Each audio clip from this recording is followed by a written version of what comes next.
আমার নাম হবিবর রহমান। তো আমি মরিঙ্গ বিষয়ে একেবারে অনভিজ্ঞ।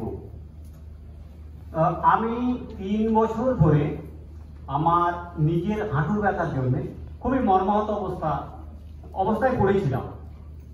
তো আমি খুব ভাবছি যে কি করব, আবার এই হাঁটুর ব্যথা নিয়ে আমি এক্সরে করলাম, এক্সরেতে কোনো রিপোর্ট পেলাম না। ডাক্তার বলল ওষুধ খাও, ভালো হয়ে যাবে। তো আমার একটা কাকু আছে, কাকু নামটা না বললে আমি দুঃখ পাবো, বিশ্বম্বর মণ্ডল, উনি রেগজনেতে থাকেন। তো উনি আমাকে এত ভালোবাসেন।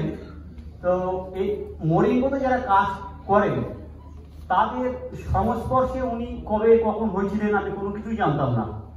তো হঠাৎ আমাকে বললো যে হবিবর, তোমার বাড়িতে ডাক্তারবাবুরা আসবেন। কেন? না, তোমার হাঁটুর ব্যথার জন্য আসবেন। ডাক্তারবাবু আসবেন, আমি ওনাকে ভালোবাসি, উনি আমাকে বাসেন।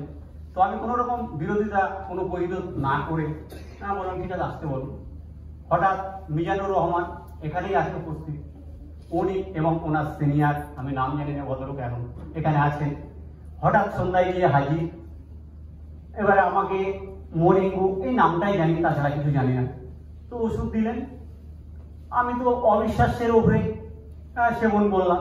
এই কোনোদিন খাই, কোনোদিন খাই না, এবং দামটাও একটু বেশি। আমি গ্রামের মানুষ, পয়সাগুলো সেভাবে সংগ্রহ করতে পারবো না, এরকম ভেবে খাপছাড়া খেতাম। তো আজও মানে এখনো 6 পিস ওই কি বলবো পুরিয়া টাইপের করা, যেগুলো মানে অনেকটা ক্যাডবেরির মতো দেখতে, হ্যাঁ ওইটা এখনো 5 পিস আছে। তো আমি কালকেও খেয়েছি। তো এখন কি বলবো, আমি এইটুকু বলতে চাই, আমি এরকম খাটের উপরে উঠতে পারতাম না, এরকম হাঁটু দিয়ে উঠতে পারতাম না, মানে হাঁটুতে এত লাগতো আমার। এখন আজকে এই প্রোগ্রামে মানে আসার সময় আমি আমার সিনিয়র যারা, আমি জয়েনিংও করিনি এখনো, দুঃখের বিষয় যে আমি মরিঙ্গটাকে জয়েনিংই করিনি। আমি জাস্ট দেখতে এসেছি যে কি বলে ওই ঊর্ধ্বতম সিনিয়ররা কি বলতে চায়, এবং এটা কেমন আর কি, মানে এই মরিঙ্গটা কি আমি বলতে পারছি না ভাষা।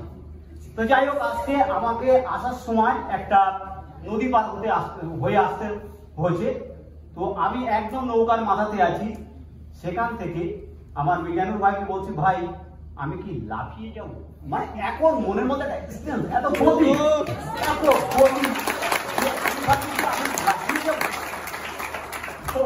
লাফ আর মারিনি। সত্যিকারের কথা, মরিঙ্গে তো আমি জয়েন করবো, কাজ কতদূর কি করতে পারবো জানি না, তবে মানুষের কাছে আমি পৌঁছে দেবো আমার সুস্থতার কথা।